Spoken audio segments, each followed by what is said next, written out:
നമസ്കാരം. വാർത്തകളും വിശേഷങ്ങളുമായി സൗത്ത് വിഷൻ ന്യൂസിലേക്ക് സ്വാഗതം. ഇന്നത്തെ പ്രധാന സംഭവ വികാസങ്ങളിലേക്ക്. കരുനാഗപ്പള്ളിയിൽ 6 കോടിയുടെ വികസന പദ്ധതികൾക്കായുള്ള എസ്റ്റിമേറ്റ് ഉടൻ പൂർത്തിയാകുമെന്ന് റെയിൽവേ. 2 ലിഫ്റ്റുകൾക്ക് അനുമതി. കായംകുളത്ത് അമൃത് ഭാരത് നിർമ്മാണ പ്രവർത്തനങ്ങൾ നവംബറിൽ പൂർത്തീകരിക്കും. പ്ലാറ്റ്ഫോം ഷട്ടറുകളുടെ നീളം കൂട്ടാനും നിർദ്ദേശം. ഇടപ്പോൺ 220 kV സബ്സ്റ്റേഷനിലെ പുനരുദ്ധാരണം. ഞായറാഴ്ച കൊല്ലം, ആലപ്പുഴ ജില്ലകളിൽ വൈദ്യുതി മുടങ്ങും. കായംകുളം, ഓച്ചിറ സബ്സ്റ്റേഷനുകളിൽ എല്ലാ 11 kV ഫീഡറുകളിലും വൈദ്യുതി മുടങ്ങുമെന്ന് KSEB. ജനനി കുടുംബസംഗമം കൊല്ലത്ത്. ഹോമിയോ സൗജന്യ ചികിത്സാ പദ്ധതികളും ഫലപ്രാപ്തിയും ജനങ്ങളിലെത്തിക്കുക ലക്ഷ്യം. ആയുഷ് വകുപ്പും ജില്ലാ പഞ്ചായത്തും സംയുക്തമായാണ് കുടുംബസംഗമം നടത്തിയത്. വിശദമായ വാർത്തകളിലേക്ക്. കരുനാഗപ്പള്ളിയിൽ കഴിഞ്ഞ മാസം അനുവദിച്ച 6 കോടിയുടെ വികസന പദ്ധതികൾക്കായുള്ള എസ്റ്റിമേറ്റ് ഉടൻ പൂർത്തിയാകുമെന്ന് റെയിൽവേ. ടെൻഡർ നടപടികൾ പൂർത്തിയാക്കി നവംബറോടെ നിർമ്മാണ പ്രവർത്തനങ്ങൾ ആരംഭിക്കും. 2 ലിഫ്റ്റുകൾക്ക് അനുമതിയായി. കായംകുളത്ത് നടന്നുവരുന്ന അമൃത് ഭാരത് നിർമ്മാണ പ്രവർത്തനങ്ങൾ നവംബർ അവസാനത്തോടെ പൂർത്തിയാകുമെന്ന് റെയിൽവേ അധികൃതർ ഉറപ്പു നൽകി. പ്ലാറ്റ്ഫോം ഷെൽട്ടറുകളുടെ നീളം കൂട്ടാനും വിശ്രമമുറികളും കാത്തിരിപ്പ് കേന്ദ്രങ്ങളും ഉടൻ സജ്ജമാക്കാനും നിർദ്ദേശിച്ചു. എംപിയും റെയിൽവേ ഉദ്യോഗസ്ഥരും ആലപ്പുഴ പാർലമെന്റ് മണ്ഡലത്തിലെ റെയിൽവേ സ്റ്റേഷനുകളിൽ പരിശോധന നടത്തിയ ശേഷമാണ് തീരുമാനം അറിയിച്ചത്. കരുനാഗപ്പള്ളി റെയിൽവേ സ്റ്റേഷനിൽ കഴിഞ്ഞ മാസം അനുവദിച്ച 6 കോടിയുടെ വികസന പദ്ധതികൾക്കായുള്ള എസ്റ്റിമേറ്റ് ഉടൻ പൂർത്തിയാക്കും. ടെൻഡർ നടപടികൾ പൂർത്തിയാക്കി നവംബറോടെ നിർമ്മാണ പ്രവർത്തനങ്ങൾ ആരംഭിക്കാൻ ഉന്നതതല യോഗത്തിൽ ധാരണയായി. 2 ലിഫ്റ്റുകൾക്ക് അനുമതിയുണ്ട്. പ്ലാറ്റ്ഫോം ഷെൽട്ടറുകൾ, കാത്തിരിപ്പ് മുറികൾ, അംഗപരിമിതർക്കുള്ള ശൗചാലയങ്ങൾ, പുതിയ റിസർവേഷൻ കൗണ്ടർ എന്നിങ്ങനെ യാത്രക്കാർക്കുള്ള സൗകര്യങ്ങൾ കരുനാഗപ്പള്ളി റെയിൽവേ സ്റ്റേഷനിൽ സജ്ജീകരിക്കും. സ്റ്റേഷന് കിഴക്കുഭാഗത്തെ നിലവിൽ ഉപയോഗിക്കാതെ കിടക്കുന്ന ഭൂമി വൃത്തിയാക്കി 2ാമത്തെ പാർക്കിംഗ് ഗ്രൗണ്ടാക്കി ക്രമീകരിക്കാനും നിർദ്ദേശം നൽകി. ഇതിനാവശ്യമായ തുക ഉടൻ അനുവദിക്കും. സ്റ്റേഷൻ കെട്ടിട പുനർനിർമ്മാണം ഉൾപ്പെടെ എല്ലാ നിർമ്മാണ പ്രവർത്തനങ്ങളും വരുന്ന 6 മാസത്തിനുള്ളിൽ പൂർത്തിയാക്കണമെന്ന നിർദ്ദേശവും നൽകിയിട്ടുണ്ട്. ഓച്ചിറയിൽ നടന്നുവരുന്ന ഫുട് ഓവർ ബ്രിഡ്ജിന്റെ നിർമ്മാണം 2 മാസത്തിനകം പൂർത്തിയാക്കാമെന്നും റെയിൽവേ ഉറപ്പു നൽകി. ഇടക്കുളങ്ങര റെയിൽവേ മേൽപ്പാലത്തിന്റെ നിർമ്മാണം ഉടൻ ആരംഭിക്കുന്നതിന് തടസ്സങ്ങൾ നീക്കണമെന്നും നിർദ്ദേശമുണ്ട്. കായംകുളത്ത് നടന്നു വരുന്ന അമൃത് ഭാരത് നിർമ്മാണ പ്രവർത്തനങ്ങൾ നവംബർ അവസാനത്തോടെ പൂർത്തിയാക്കുമെന്ന് റെയിൽവേ അധികൃതർ ഉറപ്പു നൽകി. പ്ലാറ്റ്ഫോം ഷെൽട്ടറുകളുടെ നീളം കൂട്ടാനും വിശ്രമമുറികളും കാത്തിരിപ്പ് കേന്ദ്രങ്ങളും ഉൾപ്പെടെ ഉടൻ സജ്ജമാക്കാനും നിർദ്ദേശിച്ചു. സ്റ്റേഷനിലെ കുടിവെള്ള പ്രശ്നം അടിയന്തരമായി പരിഹരിക്കണം. അംഗപരിമിതർക്കുള്ള ശൗചാലയങ്ങൾ ഉൾപ്പെടെ കൂടുതൽ ടോയ്ലറ്റുകൾ സജ്ജീകരിക്കണം. അപ്രോച്ച് റോഡിന്റെ നിർമ്മാണം ഉടൻ പൂർത്തീകരിക്കണമെന്നും നിർദ്ദേശം നൽകി. പ്രധാന സ്റ്റേഷൻ കവാടം നവംബറോടെ യാത്രക്കാർക്ക് തുറന്നുകൊടുക്കാനാകുമെന്ന് ഉദ്യോഗസ്ഥർ ഉറപ്പു നൽകി. നിർമ്മാണം ആരംഭിച്ച പുതിയ ഫുട് ഓവർ ബ്രിഡ്ജ് അടുത്ത മാർച്ചോടെ ഉപയോഗ സജ്ജമാകും. കൂടുതൽ ലിഫ്റ്റുകളും സ്റ്റേഷനിൽ ക്രമീകരിക്കുമെന്നും റെയിൽവേ അറിയിച്ചു. മാമ്പ്രക്കന്നിയിൽ റെയിൽവേ മേൽപ്പാലത്തിന്റെ നിർമ്മാണം ആരംഭിക്കാനുള്ള തടസ്സം പരിഹരിക്കാനും ആവശ്യപ്പെട്ടിട്ടുണ്ട്. കരുനാഗപ്പള്ളി മുതൽ തുറവൂർ വരെയുള്ള ലോക്സഭാ മണ്ഡലത്തിലെ 7 പ്രധാന റെയിൽവേ സ്റ്റേഷനുകളിൽ ഉന്നതതല റെയിൽവേ ഉദ്യോഗസ്ഥ സംഘവും KC വേണുഗോപാൽ MPയും സന്ദർശനം നടത്തിയതിനെ തുടർന്നാണ് തീരുമാനങ്ങൾ ഉണ്ടായത്. If any special train is coming, last time they are given. For at least including. Who is looking after that? This topic. അതാ 3 ട്രെയിൻ നിർത്തിക്കൊണ്ട് ആശ്രമത്തിലുള്ള നിരവധി ആൾക്കാർ ഇവിടെ വന്ന് യാത്ര നമ്മൾ കണ്ടത്. Please include Karnataka. This is one of the important. Yes. Alappuzha വഴിയുള്ള തീരദേശ റെയിൽപാത ഇരട്ടിപ്പിക്കൽ 3 പ്രത്യേക പദ്ധതികളാക്കി വിഭജിച്ച് നടത്തിപ്പ് വേഗത്തിലാക്കാനും റെയിൽവേ ബോർഡ് തീരുമാനിച്ചിട്ടുണ്ട്. മൊത്തം പദ്ധതി ചെലവ് ഇതോടെ 3ആയി വിഭജിക്കും. അമ്പലപ്പുഴ മുതൽ ആലപ്പുഴ വരെയുള്ള 14 കിലോമീറ്റർ പാത ഇരട്ടിപ്പിക്കുന്നത് ആദ്യഘട്ടമായി ഏറ്റെടുക്കും. ജനുവരിയോടെ DPR പൂർത്തിയാക്കുമെന്നാണ് അവലോകന യോഗത്തിൽ തിരുവനന്തപുരം ഡിവിഷണൽ റെയിൽവേ മാനേജർ അറിയിച്ചത്.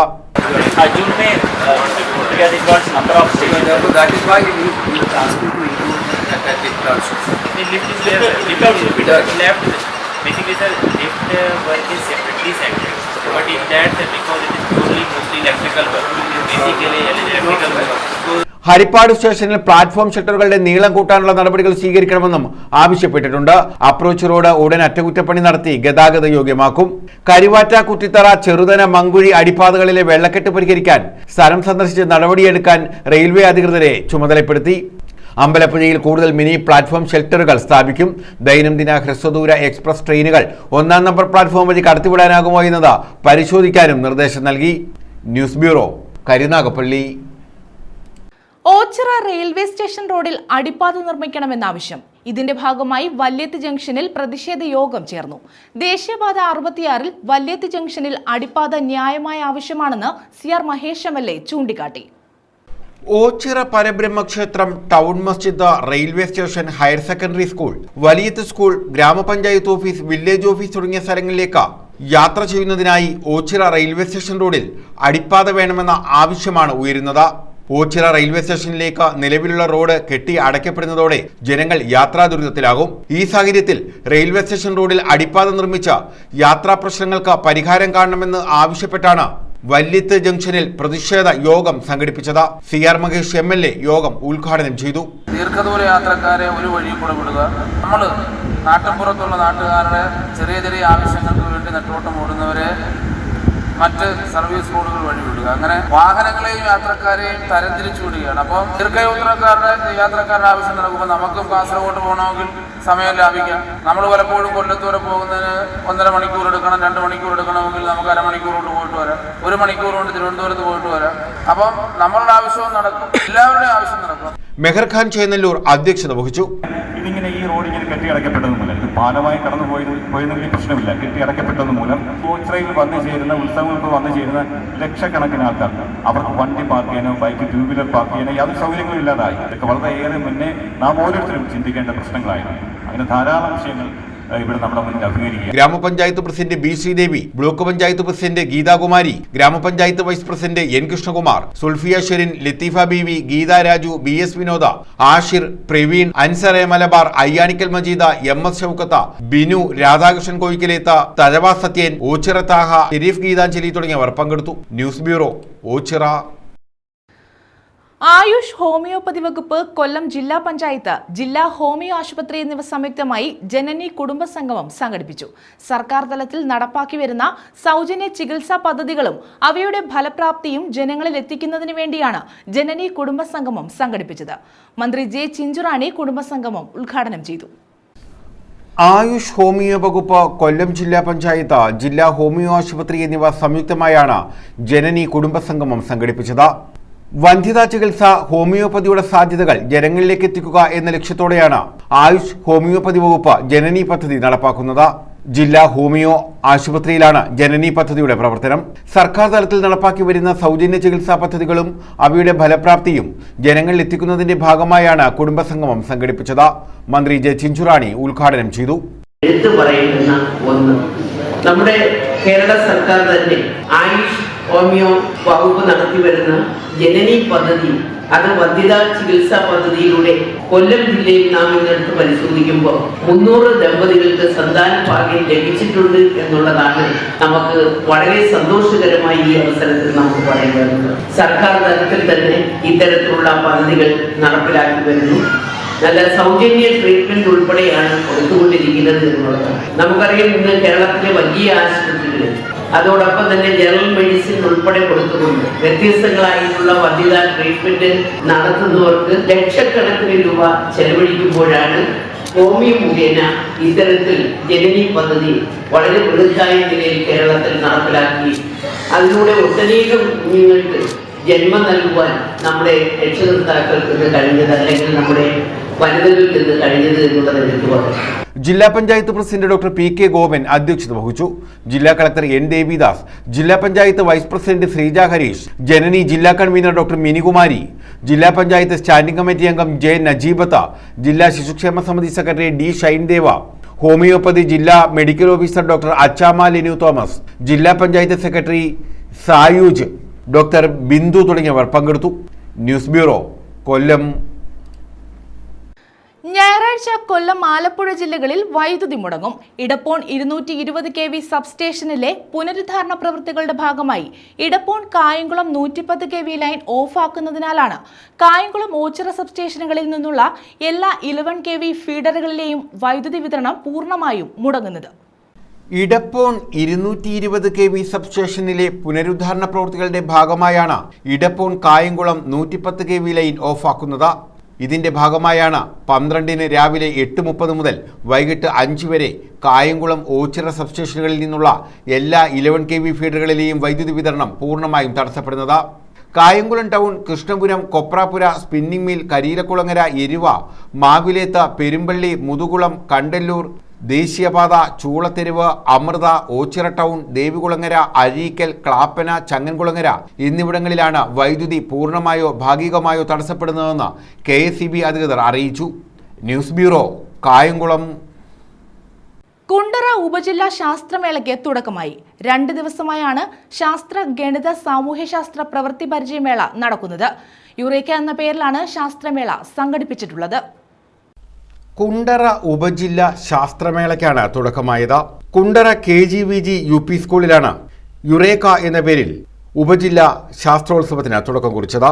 13-ന് പ്രവൃത്തി പരിചയമേളയും ഗണിതശാസ്ത്രമേളയും നടക്കും.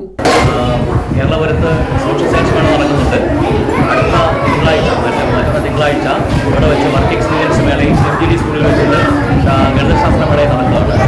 ഇന്നിവിടെ LP, MP, HS, HSS വിഭാഗങ്ങളിലായിട്ട് 21 ഐറ്റങ്ങളിൽ ഏകദേശം 1000-ഓളം കുട്ടികൾ ഈ മേളയിൽ പങ്കെടുക്കുന്നുണ്ട്.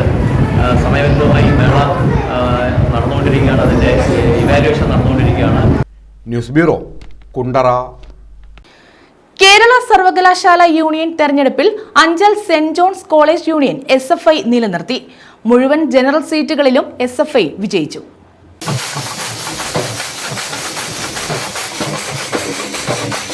Anchal saint John's college union തെരഞ്ഞെടുപ്പിൽ SFI യൂണിയൻ നിലനിർത്തി.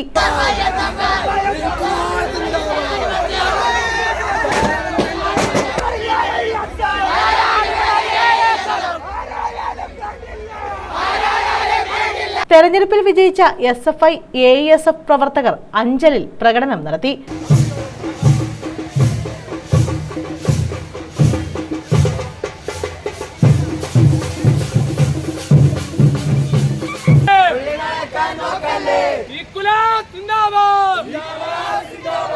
SFI മുഴുവൻ ജനറൽ സീറ്റുകളും നേടിയാണ് കോളേജ് യൂണിയൻ നിലനിർത്തിയത്. മുഴുവൻ ജനറൽ സീറ്റിൽ നമ്മൾ ജയിക്കുന്ന ഒരു സാഹചര്യം ഉണ്ടായിട്ടുണ്ട്. ജോൺസ് കോളേജിന്റെ ചരിത്രത്തിൽ തന്നെ ആദ്യമായിട്ട് ഒരു വനിത ചെയർപേഴ്സണാണ് ഈ പ്രാവശ്യം നമ്മൾ തിരഞ്ഞെടുത്തിട്ടുള്ളത്.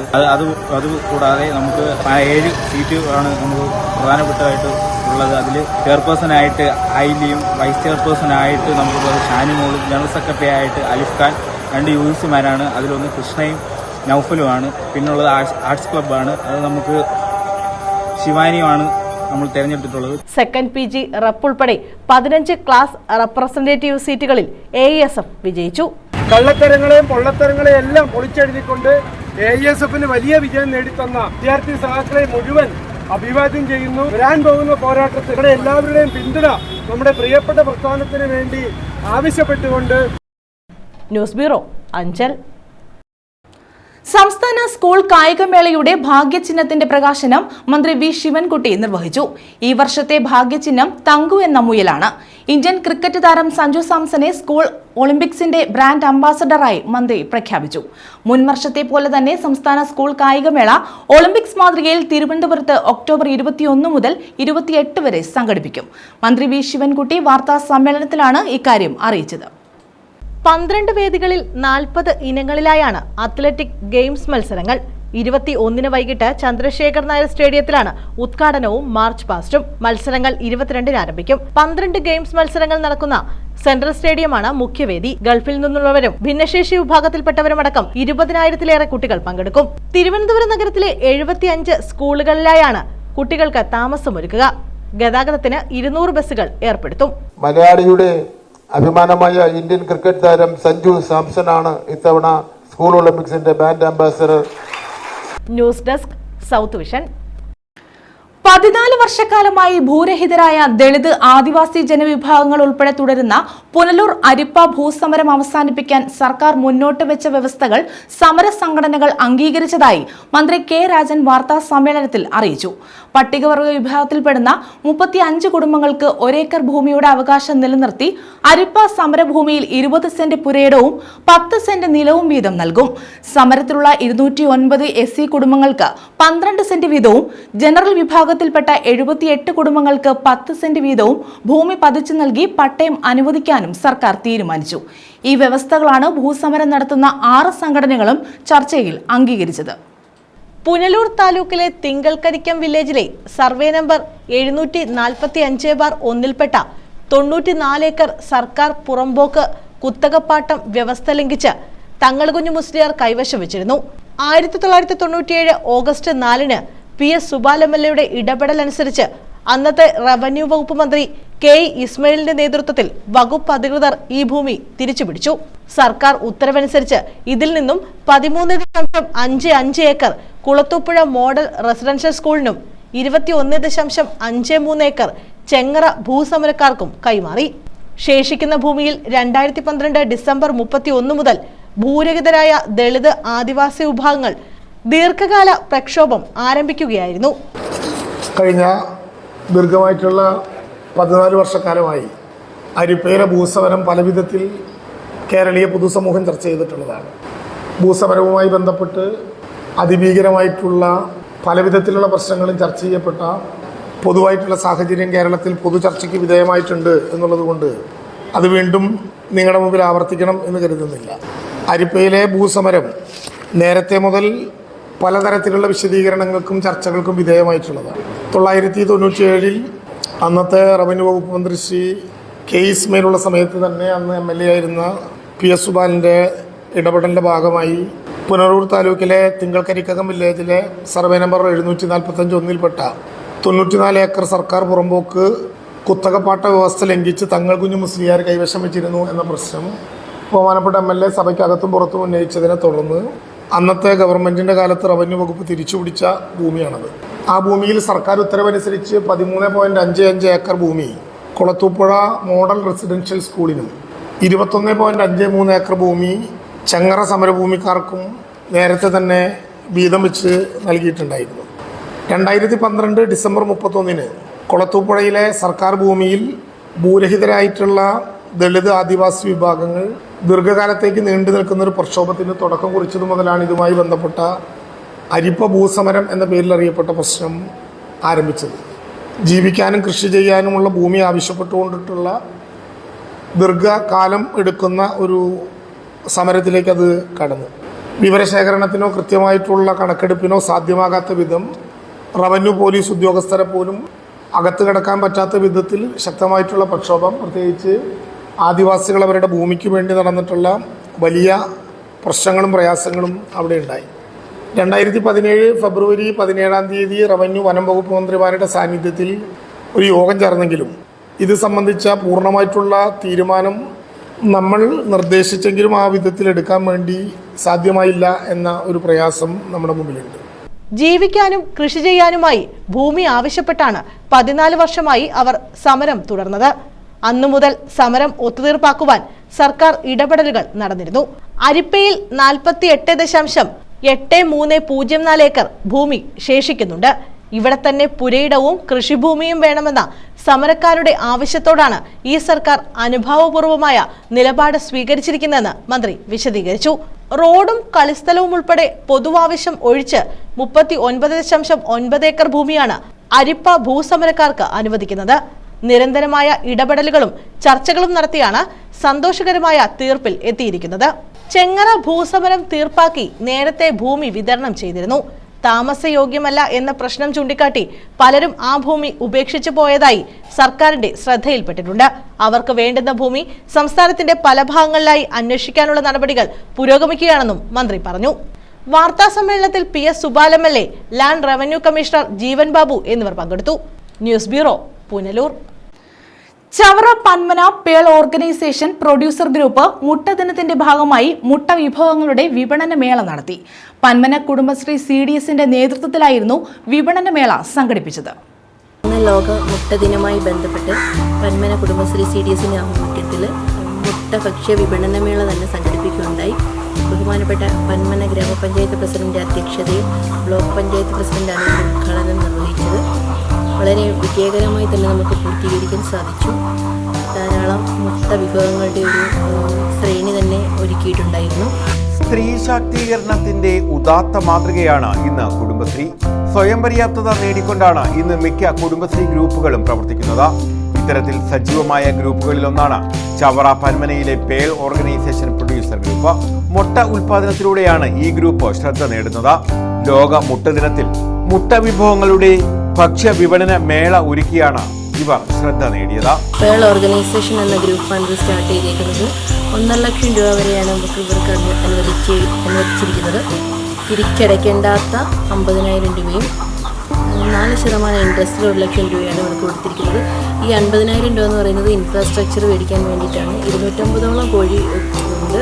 ദിവസം 190ഓളം മുട്ട ലഭിക്കുന്നുണ്ട്.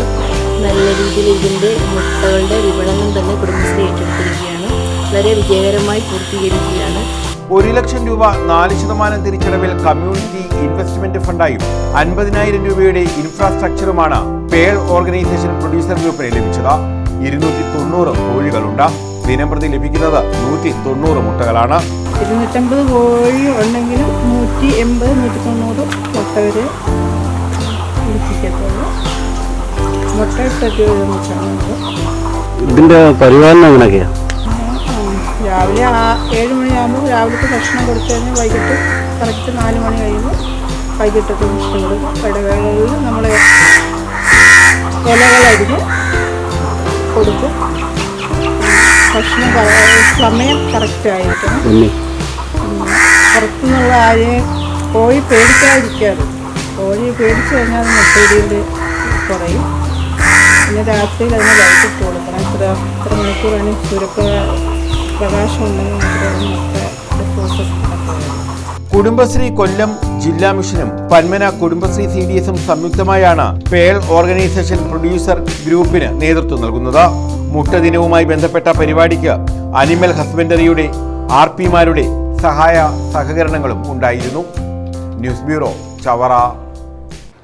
പ്രധാന വാർത്തകൾ വീണ്ടും.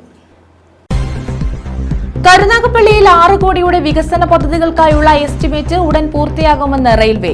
2 ലിഫ്റ്റുകൾക്ക് അനുമതി. കായംകുളത്ത് അമൃത് ഭാരത് നിർമ്മാണ പ്രവർത്തനങ്ങൾ നവംബറിൽ പൂർത്തീകരിക്കും. പ്ലാറ്റ്ഫോം ഷട്ടറുകളുടെ നീളം കൂട്ടാനും നിർദ്ദേശം. ഇടപ്പോൺ 220 kV സബ്സ്റ്റേഷനിലെ പുനരുദ്ധാരണം. ഞായറാഴ്ച കൊല്ലം, ആലപ്പുഴ ജില്ലകളിൽ വൈദ്യുതി മുടങ്ങും. കായംകുളം, ഓച്ചിറ സബ്സ്റ്റേഷനുകളിൽ എല്ലാ 11 kV ഫീഡറുകളിലും വൈദ്യുതി മുടങ്ങുമെന്ന് KSEB. ജനനി കുടുംബസംഗമം കൊല്ലത്ത്. ഹോമിയോ സൗജന്യ ചികിത്സാ പദ്ധതികളും ഫലപ്രാപ്തിയും ജനങ്ങളിലെത്തിക്കുക ലക്ഷ്യം. ആയുഷ് വകുപ്പും ജില്ലാ പഞ്ചായത്തും സംയുക്തമായാണ് കുടുംബസംഗമം നടത്തിയത്. ഈ വാർത്താ ബുള്ളറ്റിൻ പൂർണ്ണമാകുന്നു. നമസ്കാരം.